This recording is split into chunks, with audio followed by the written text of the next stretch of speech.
salvation. Amen. Amen. I'm giving you the text, Hebrews chapter 2 verse 3. How then shall we escape if we pay no attention to such great salvation? The Lord Himself first announced the salvation, and those who heard Him proved to us that it is true. So, Gawa rin dinugo. Nagdadala yung ilong ni Juan. So, no one can escape salvation because every day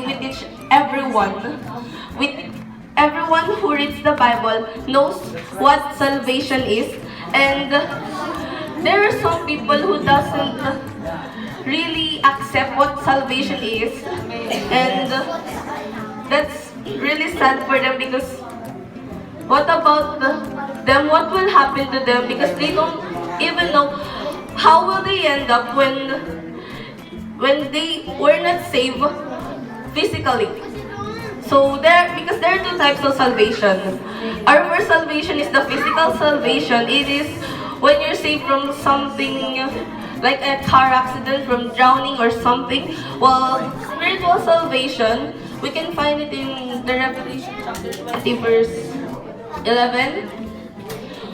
Then I saw a great white throne, and the one who sits on it. The earth, heaven fled from His presence and were seen no more.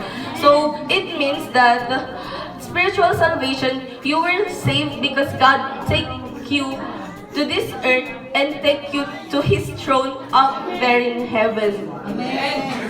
So where do we find salvation? Where do we find salvation? I asked you guys, where do you where? We can find the salvation in the Word of God. And what is the Word of God? Yes, the Bible. The salvation is in the Bible itself. As it said in 2 Timothy chapter 3 verse 16 to 17, all scripture is inspired by God and is useful for teaching the truth, rebuking error, correcting faults, and giving instructions for the right living.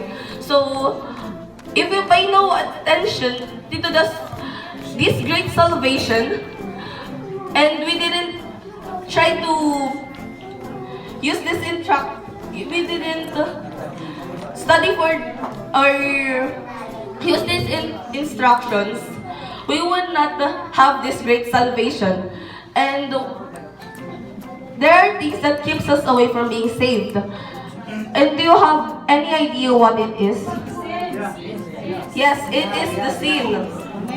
For God said in the Rome chapter 3 verse 10, as the scriptures say, there is no one who is righteous.